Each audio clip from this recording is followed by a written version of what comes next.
Hey, happy day 815. Sharon Horne-Ellstrom here with the 815th day that I have talked about my journey of transitioning from the brick and mortar world and the corporate world of business to the online world.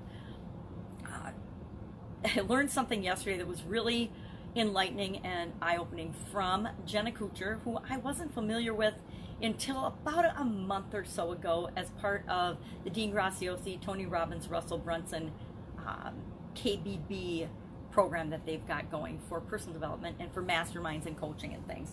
And I wasn't aware of that. I'm not a part of that program. I actually am part of that program, the initial part of that program that was from about 2 years ago, but I didn't do a ton with it. And I usually do when I join something, I usually do a lot with it, but it happened at a time when I was moving and going through a lot of transition. So it's just kind of been sitting there in the background and I'm not doing anything with it because I've got my own things going on. But she has a different approach, and her perspective on social media was just really interesting and eye-opening. And she said, social media isn't our highlight reel, or supposed to be our highlight reel, and that we want our lives to be so much fuller and better and more amazing than we ever show on social media. And that it's really our legacy, because instead of journaling down and keeping track of things like we've done before in the past, it's different now. We are able to communicate and share and capture the essence of who we are and the messages that we want to leave with those we love and care about, people in the world, by participating in social media. And I am going to reevaluate and kind of take a look at what have I been doing with this journey, documenting this journey, and what do I want to do with it going forward. I guess what's sad is that I'm not really aware of what I've been doing. I hop on every day and I talk about what I'm working on. I talk about what's going on. I talk about what's working. I talk about what's not working. I talk about what I've screwed up on and what I'm working on moving forward. And right now, not like everybody else, but like a lot of people, I'm in addition to doing what I'm normally doing and usually doing, I am on a massive personal development and personal growth and progression phase, and I am absorbing like a sponge a lot of other people's things that I know can move me to the next level, and in terms of what I want to do, what I want to offer, what I want to share. So I'm participating in a couple different challenges, and one of them is really challenging for me. One is read 30 books in 30 days. Now, I think I've mentioned that I'm legally blind, so reading for me is not an easy undertaking, much less reading a book in 30 days. So I'm actually pushing myself and the limits of myself and what I'm capable of and able to do, just like everybody else, because now we have to focus on what we can do, not on what we can't do. So I'm doing that challenge, and I will admit I'm a little behind in it. It's being a bigger actual physical challenge on myself than I thought it was going to be, but I'm still going to get it done. I'm still getting it done. I've committed to myself that I will get it done. So, you know, part of what I love about the woman that's leading it, Avel Beckworth is his name, Beckford, and I always mix her and one of my British friends up with their names. I put their two names together wrong. So Avel is leading us through this amazing challenge, and one thing I really appreciate that she's taught us is that you need to be flexible in it, and you don't have to read the book from cover to cover. You're looking for the key components and the key messages and the important parts of that, and that's what you go to a book for, which is really cool because that's how I read books. That's how I've read books for a couple of decades, and I didn't even realize that that's the way that you can do it. So I feel like she's given me permission with her reading fairy wand to be me and do things my own way with respect to that challenge. So I really appreciate it. Then I'm doing the Rise Up Challenge, which I've talked about, and I love summits and challenges because it's a great way to get a snapshot of other people and other experts to figure out who do you resonate with, who do you want to follow, who do you want to learn more from or more about. And I would think that you might see another summit coming from me. I did one in the beginning of 2019. Gosh, was that just last year? Holy buckets, time goes by fast. I did one last year, and I was thinking about doing 4 for women business owners last year, and then all things happen, life happens, right? I needed to move, I needed to do a bunch of different things, and I chose not to pursue that, not to follow that, for a lot of reasons, and I think I've shared them in this particular segment before. And it doesn't matter. I'm still creating and looking for who am I here for, who am I here to serve, who gets me, and who do I love working with. More and more and more, I'm continuing to refine that. I didn't just pick one thing. I'm going to work with dentists and I'm going to serve dentists. It's not my thing. Not a dentist. Love dentists, but I don't want to serve them in as a category or unique or particularly. So I'm working on that. Today was all about burying your head in the sand, was the idiom today. And what I love about that expression, not only have I used it, not only have I had that behavior, but I had it wrong. I didn't know, and I, like everybody else, falsely believed that ostriches bury their head in the sand because they think if their enemies don't see them, then, and if they don't see their enemies, then their enemies don't see them. If we don't see our problems, then our problems don't see us. If we don't knock our ducks down because we don't have our ducks all in a row, it's okay. But I didn't know. I never questioned the idiom before until I looked up the meaning last night, and I realized that Pliny from Roman times, the elder, whatever Pliny the elder means, he talked about ostriches hiding their heads in the bushes, and that later became burying their head in the sand. And people falsely believed, me included, that that's because they were hiding from their enemies, and they figured that their enemies wouldn't see them if their head was buried in the sand. Yet, of course, they still would get eaten, right? If I pretend not to see something and it's a problem and it's going to get me, if I'm in the course of a tornado and I pretend I don't see the tornado, it's still probably going to destroy my house and blow me away, right? Whether I see it or not. It's kind of like gravity. If I don't believe gravity applies to me and I jump off a building, guess what? Gravity applies to me whether I believe it or not. So I love this expression, and that I actually got in my face, hey, you got this wrong, just like other people. So don't feel bad about getting it wrong. Just realize, hey, how we see things is how we uniquely see things based on our past experiences, based on what we've thought and felt about things before.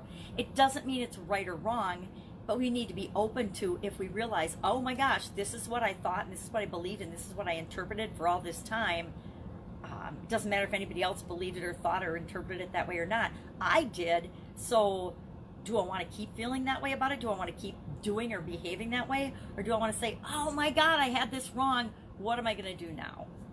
I just say, hey, I laugh because I'm like, oh my God, I thought this wrong for all of these decades because I'm pretty old now, and it just is what it is. So what can I learn from that? Number one, I can learn that. I always like to ask myself, what can I learn when I screw things up? What can I learn from that? I can learn that how we see things is how we uniquely see things based on our experience. What things mean, it's up to us to define and decide and interpret what things mean to us and for us, right? We get to decide that. We can change that decision or that choice or that definition anytime we want. I did that with depression. In my 20s, I was bedridden and I was ready to give up on my life, and I thought it was hopeless.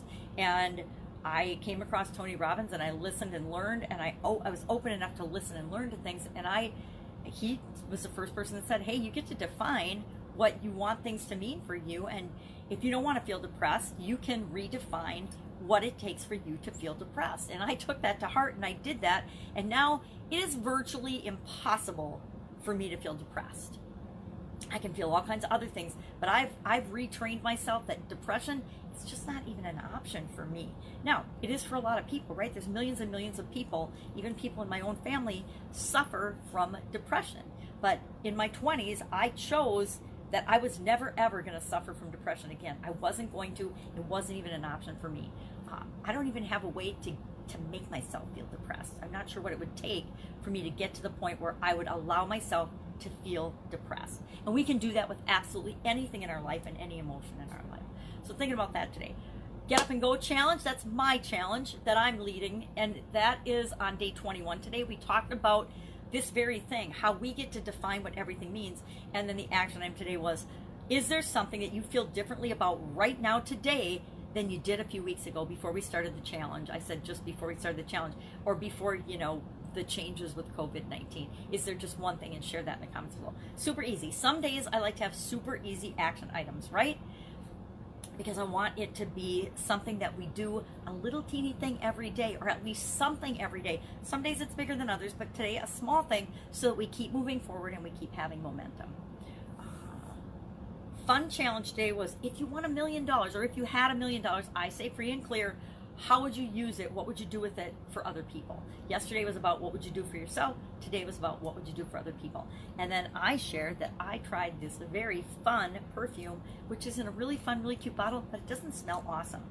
I don't even know what it is, but it is in a really cute bottle, which is why I kept it, because my granddaughter thinks it's a cute bottle. But I put it on and I'm not loving it. You know how a lot of times we're creatures of habit and we get used to things that we like. I have been a Oscar de la Renta perfume wearer, I would say, since I was in my teens, probably 18. That has been my perfume of choice. And so anything else, yeah, I wear it sometimes, but I don't love them. That's, you know, again, creatures of habit. We go back to the things that make us feel good. I don't know what link that's sent into me feeling good, but I love that perfume. So that's the one I go back to. Some people, I think my sister, it's Chanel number 5 or whatever, 9, I don't know. So that's it. That's it today. Again, I am doing personal development, social development, working with people, working with businesses that are in all different situations right now. Some are totally shut down. Others are swamped and just saying, how do we keep up? How do we keep going? And those are, you know, businesses I've worked with all along, and how to build and supersize and grow your business. And now I'm also helping people that are totally shut down. What do I do to make sure I can hit the ground running, and I am supersizing and I'm moving in the direction and I'm prepared and ready to go as soon as we can hit the ground running. So if I can help you with any of that, hit me up in the comments below. Otherwise, I will be with you tomorrow with another report of what I'm doing to continue my transition from the brick and mortar world to the online world. And I will say, and I've been saying it all along, any business, any person actually, that doesn't have some kind of an online presence for their business is really hurting right now. And I think we're going to do a workshop this week for a couple gentlemen. So I'm like, why not just record it to help people make that happen now? Not in a week, not in 2 weeks, not in a month, right now. How do you establish yourself and an online presence? How do you do it now? How do you do it fast, easy? How do you do it for free? Because right now, people want to know how to do things for free. And guess what? You can absolutely, positively do it for free. And you can bootstrap anything and everything. So if you don't have any money because your income's been cut off, if you don't have a job, if your business is shut down, now money doesn't get to be your excuse, and time doesn't get to be your excuse, because we all like to make excuses for why we can't do things. But when you take away time and you take away money as the excuses, you've taken away the 2 biggest objections to almost anything. And those are the biggest objections I've always heard. I don't have time, I don't have the money, I can't do it. And I'm like, okay, so I'm gonna teach you how to do it for free, and you've got the time. All you have to do is watch the workshop, and you can establish yourself online. So there's no more excuses for not doing it, not taking action. Except, I don't want to do it. I'm scared. I don't feel like it. I want to sit here and just wait for the world to take care of me. Not going to happen, but if you want to, that's okay too. We all get to choose and experience what's right for us at any given moment, and we get to define everything, right? All right, have a great day. I will be with you tomorrow. Bye. I got a 4-year-old coming. Woohoo!